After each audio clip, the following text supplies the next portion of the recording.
पिता पुत्र पवित्र आत्मा के नाम पर आमीन। सबको जय यीशु। संत मत्ती के सुसमाचार में सबका स्वागत है। भाषण के दौरान आपसे सवाल पूछा जाएगा, 3 या 4 सवाल पूछेंगे और इस भाषण के अंत में जवाब 1 2 3 करके एक साथ लिख के कमेंट्स बॉक्स में चैट के लिए जो जगह है वहाँ पर लिख के सेंड कीजिए। इन दिनों में मैं और आप संत मत्ती के सुसमाचार गहराई से पढ़ने और समझने की कोशिश कर रहे हैं। प्रभु ईश्वर हमारे कोशिश को आशीर्वाद दे। हम आज का एपिसोड शुरू कर रहे हैं। इस सुसमाचार को नया विधान का पहला ग्रंथ के रूप में क्यों मानते हैं? इसका 3 कारण बता सकते हैं। पहला कारण यह है कि पुराना विधान से आकर नया विधान की ओर प्रस्थान करने के लिए एक पुल के रूप में संत मत्ती का सुसमाचार काम करता है। संत मत्ती के सुसमाचार के अनुसार नबियों ने जो मसीह के बारे में कहा गया था पुराना विधान में, वह प्रभु मसीह में संपन्न होता है।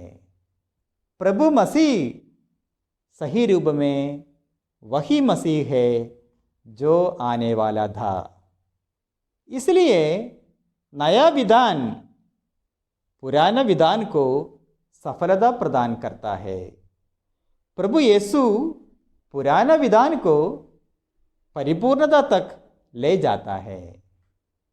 इस कारण से पुराना विधान का यह बैकग्राउंड नया विधान को मिल जाता है मत्ती का सुसमाचार में।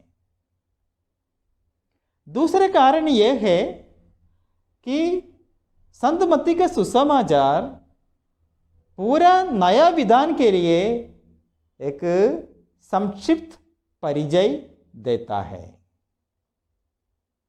प्रभु यीशु का जीवन काल, शिष्य लोग, प्राचीन कलीसिया, युगांत तक प्रभु यीशु का सानिध्य, स्वर्ग राज्य के स्वरूप, मानव पुत्र का पुनरागमन, इन सब बातों के बारे में संत मत्ती विशेष रूप से, विस्तृत रूप से बताते हैं।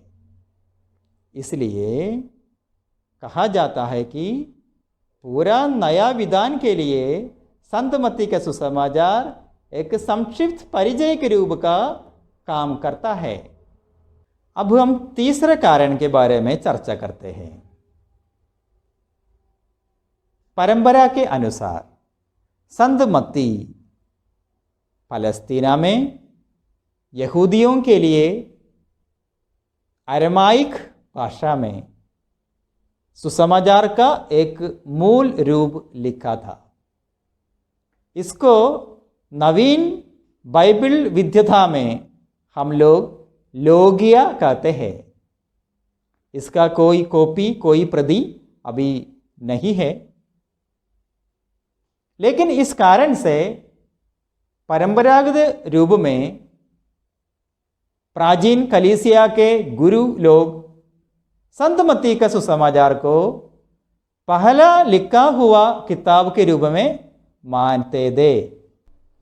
नवीन विद्यता के इस युग में अब हमको पता है कि हमारे पास जो 4 सुसमाचार है, उनमें संत मरकुस का सुसमाचार पहले लिखा गया था इस रूप में।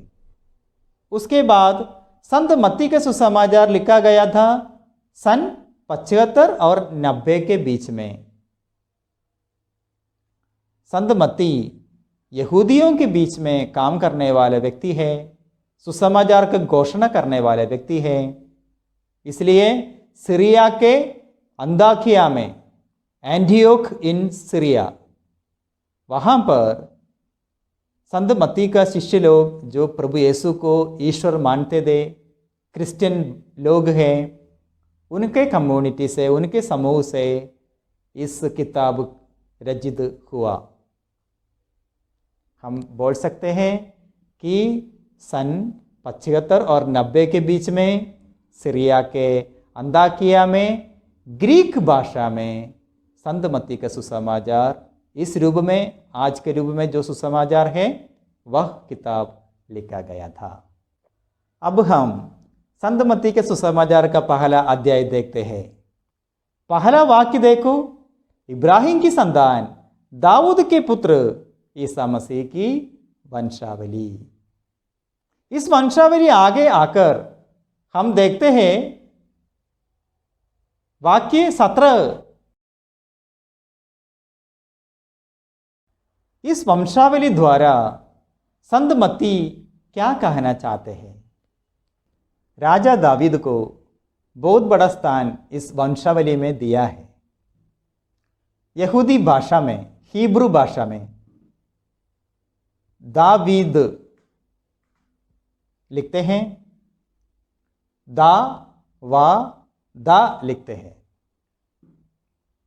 हिब्रू भाषा हो, अरबी भाषा हो, सीरियक भाषा हो, इन सेमिटिक भाषा बोलते हैं। इन सेमिटिक भाषाओं में का के की जो शब्दों को जोड़ते हैं, ये शब्द लिखते नहीं थे। जैसे इंग्लिश में हम वोवेल्स बोलते हैं, AEIOU, ये उनकी भाषा में नहीं है। सिर्फ उन लोग लिखते थे दा वा दा, दा वा दा लिखे उन लोग बुलाते थे दावीद। इंग्लिश में हम डेविड बताते हैं, हिंदी में हमारे बाइबल में दाऊद बोलते हैं। तो दा वा दा लिखते थे और उनके भाषा में गिनने के लिए अलग से 1 2 3 जैसे संख्याएं नहीं था। पहला अक्षर 1, दूसरा अक्षर 2, तीसरा अक्षर 3, ऐसे दा।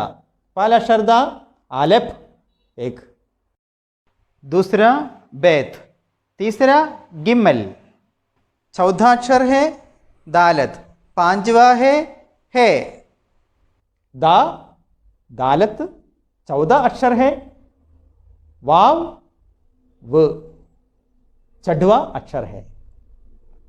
इसलिए उन लोग जब दावीद लिखते हैं, दा वा द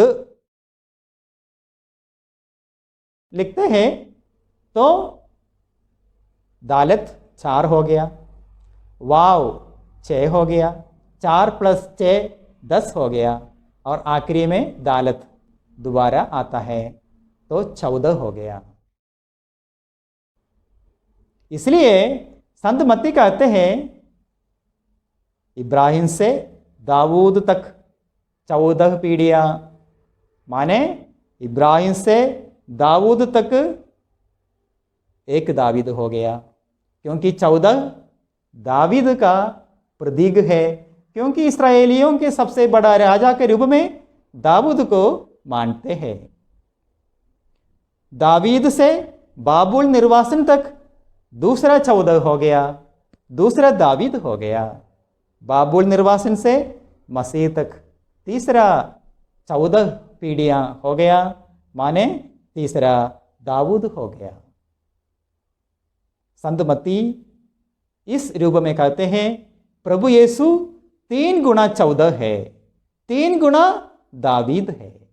दावीद सर्वशक्तिमान राजा था, प्रभु यीशु उनसे भी 3 गुना शक्तिशाली है। इस वंशावली में एक अनोखा बात भी है। यहूदियों की वंशावलियों में स्त्रियों का नाम नहीं जोड़ते थे, लेकिन संत मत्ती का इस वंशावली में 5 स्त्रियों के नाम है।